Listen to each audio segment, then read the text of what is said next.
Sir இது நம்ம YouTube வியூவரில் diabetic பற்றிக்கு அடுத்த கொஸ்டின் கேட்டிருக்காங்க. அதாவது டயபெட்டிக் ரொம்ப நாளாக இருக்குது, அதனால் காலில் புண்ணு வந்திருக்கு.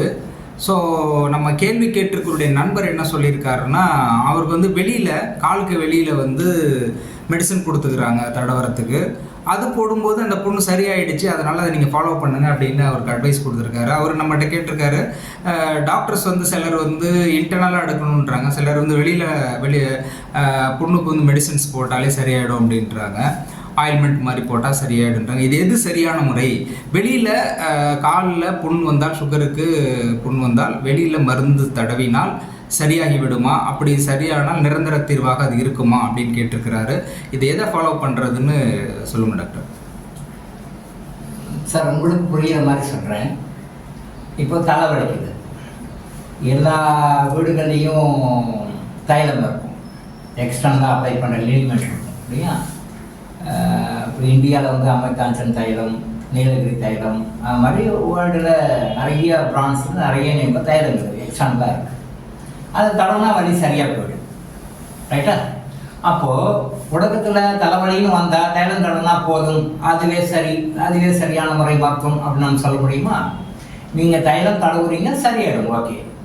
சில கேஸில் சரியாகாது. அப்போது தைலம் தடவி உங்களுக்கு சரியாகலைன்னா என்ன அர்த்தம்? அதுக்கு அடுத்து உள்ள வேறு ரீசன் என்ன இருக்குதுன்னு சொல்லி பார்ப்பீங்க. டாக்டர்கிட்ட போவீங்க, அவர் ஸ்கேன் பண்ணுவார், மற்ற டெஸ்ட்லாம் பண்ணுவாங்க, அப்புறம் அதுக்கு மாதிரி ட்ரீட்மெண்ட் கொடுப்பாங்க, ட்ரீட்மெண்ட் எடுப்பீங்க. அப்போது நீங்கள் டாக்டர்க்கெலாம் போகிற மாதிரி தைலம் மட்டுமே தடவி சரி பண்ண முடியுமா? தைலம் போட்டால் சரியாகும். அப்போ அது என்ன லெவல்? பேசிக் லெவலில், ஸ்டார்டிங் லெவலில், இனிஷியல் ஸ்டேஜில் சாதாரணமாக இருக்குது, சரியாகும், டெம்பரரி. பட் அதுவே திரும்ப வருதுன்னு வச்சுக்கோங்க, ஒரு சட்டன் பீரியட், ஒரு மந்த்லி ஒன்ஸ், வீக்லி ஒன்ஸ், இல்லை 15 days ஒன்ஸ் திருப்பி வரணும். அப்போ உள்ள வேறு ஏதோ ப்ராப்ளம் இருக்குது அப்படின்னு அர்த்தம். அப்போ தான் தலை ஒரு ஸ்டேஜில் முத்தி போய் நீங்கள் என்ன பண்ணாலும் ஒர்க் ஆகாமல் பெரிய ப்ராப்ளமாக கொடுப்பீங்க. அப்போது தலைவலிக்கு தைலம் தடவை தவறுன்னு சொல்ல முடியாது, தடவலாம்.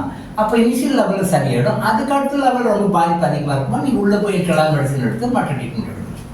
அதே மாதிரி தான் நீங்கள் வெளியில் எக்ஸ்டர்னலாக நீங்கள் இந்த மாதிரி காலில் புண்ணு வரும்பொழுது வெளில சில மூலிகை தைலங்கள்லாம் இருக்குது, அந்த தைலம் தடவை சரியாயிடும், சந்தோஷம், ஹாப்பி, தப்பு கிடையாது. ஆனால் அது மட்டுமே போதும் நீங்கள் இருக்கக்கூடாது. அதுதான் நான் சொல்கிறேன், இறைவன் நமக்கு ஒரு பெரிய பிரச்சனை வர்றதுன்றத கடவுள் நம்மளுடைய கஷ்டங்களை எல்லாம் பார்த்துட்டு கருணையோட இந்த மாதிரி கஷ்டத்தை வருமுன் தடுப்பதற்காக நிறைய சிக்னல் கொடுக்குறார். அந்த சிக்னலை நம்ம புரிஞ்சுக்கணும். அப்போ இந்த புண்ணு தைலம் போட்டு ஆறிட்டோம் அப்படின்னா ரைட், சந்தோஷம், நல்லது. அப்போ திரும்பவும் இந்த புண்ணு வராத மாதிரி நீங்கள் முன்னெச்சரிக்கையாக சில விஷயங்களை ஃபாலோ பண்ணி முறையான உணவுகள், முறையான வாழ்க்கை முறை, முறையான மருந்துகள் இதெல்லாம் வச்சு சரி பண்ணிக்கணும். அடுத்த புண்ணு வரத்துக்கு விடக்கூடாது.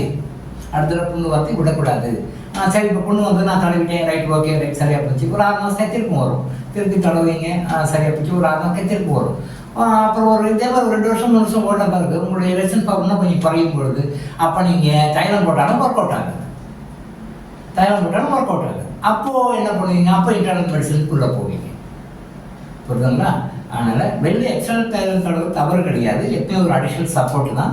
பட் அது சரியாக போச்சுன்னு நல்ல சந்தோஷம். ஆனால் அதையே ரைட் சரியாக போச்சு நீங்கள் அசால்ட்டாக விட்டு கேர்லெஸ்ஸாக விட்டுறக்கூடாது. அப்போ இன்டர்னலாக இந்த புண்ணு திருப்பும் வராமல் இருக்கிறதுக்கு உங்கள் பாடி சுகர் அதிகமாக போகாமல் அதை பேலன்ஸ் பண்ணுறதுக்கு, கரெக்ட் பண்ணுறதுக்கு என்ன உண்டோ அது இன்டர்னல் மெடிசனாகவும் மற்ற முறைகளாகவும் என்னென்ன வகையெல்லாம் நீங்கள் அதை ஃபாலோ பண்ணி சரி பண்ண முடியுமோ அதை பேலன்ஸ் பண்ணி திரும்ப புண்ணு வரா மாதிரி பார்த்து. இதுதான் நான் சொல்ல வரேன். நிறைய பேர் நினைக்கிறாங்க நோயின்னு வந்தால், அதுவும் ஸ்பெசிஃபிக்காக டயபெட்டிஸ் பொறுத்த வரைக்கும் நான் எல்லாம் செய்யணும், எதுவுமே பண்ண மாட்டேன், எதுவும் மாற்றிக்க மாட்டேன், மாத்திரை சாப்பிட்டு எனக்கு சரியாக போயிடணும். படித்தவங்க படிக்காத வரைக்கும், லோயர் லெவல்லேருந்து ஹையர் லெவல் வரைக்கும், லோ கிளாஸ் ஹை கிளாஸ் இருக்குது, எல்லா பீப்புள்கிட்டையும் இந்த மென்டாலிட்டி இருக்குது. ஈவன் மெடிக்கல் லைனில் இருக்கிற பீப்புள்கிட்ட கூட இந்த மென்டாலிட்டி இருக்குது. நான் எதுவுமே மாற்றிக்க மாட்டேன், என்னுடைய லைஃப் ஸ்டைல்லையோ, என்னுடைய பழக்க வழக்கங்களையோ, என்னுடைய உணவு முறைகளையோ எதுவுமே மாற்றிக்க மாட்டேன். ஆஸ் யூஷுவல் நான் எப்படி இருக்கணும் அப்படி தான் இருக்கேன். ஆனால் நான் மாத்திரை சாப்பிட்டு எனக்கு நோய் சரியாக போயிடும். பாசிபிளே இல்லைப்பா, நினச்சே பார்க்க முடியாது. நீங்கள் அப்படி நீங்கள் நினச்சிக்கலாம், பட் யூ நெவர் சக்சீட் ஆக முடியாது.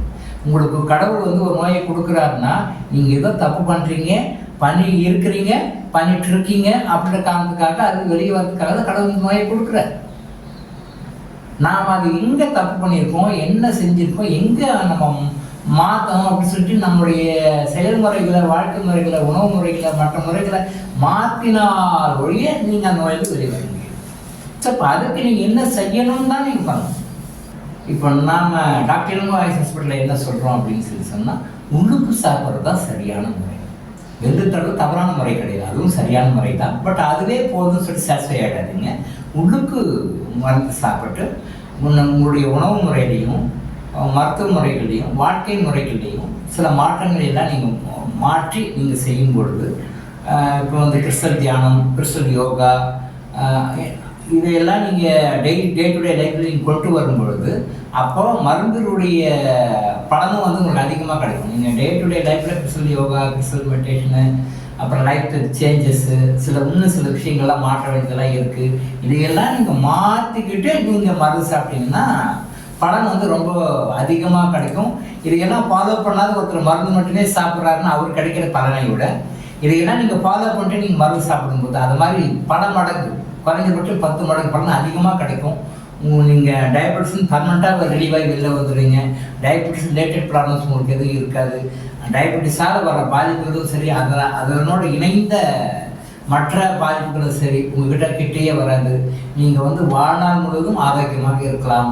உடம்புல கத்தின்னு வைக்க வேண்டிய அவசியமே வராது. அந்த மாதிரி தான் இருக்க முடியும். எப்போ இருக்க முடியும்? நீங்கள் இந்த மாதிரி வாழ்க்கை முறை மாற்றங்களை எல்லாம் ஃபாலோ பண்ணிக்கிட்டு, இந்த கிறிஸ்டல் யோகா, கிறிஸ்டல் மெடிடேஷன்லாம் பண்ணிக்கிட்டு மருந்து எடுத்திங்கன்னா சரியாக. ஸோ எக்ஸ்டர்னல் அப்ளிகேஷன் தவறு கிடையாது. பட் அதை மட்டுமே போதும், சரியாக போச்சு நம்பி ஏமாத்துறாங்க. ஒரு நாளைக்கு கம்பெனி. அப்போ இன்டர்னல் தான் பெஸ்ட்டு. அந்த இன்டர்னல் மெடிசனை எடுத்துக்கிட்டு வாழ்க்கை முறையில் சில மாற்றங்களை எல்லாம் செஞ்சுட்டு வந்தீங்கன்னா பர்மனெண்ட்டாக நீங்கள் டயபெட்டிஸ் பர்மனெண்ட்டாக வெளில வர முடியும். இன்சுலின் டிபெண்ட்டாக ஆகவே வேண்டாம். இன்சுலின்லாம் நமக்கு எதுவுமே தேவையே கிடையாது. அதுக்கு தேவையே கிடையாது. இன்ஜெக்ஷனுக்கு எந்த வேலையுமே கிடையாது, தேவையே வேண்டாம். அந்த அளவுக்கு ஆரோக்கியமாக இருக்க முடியும். டாக்டர் இளங்கோ ஆயுஷ் ஹாஸ்பிட்டல் வழங்கும் விழிப்புணர்வு இது.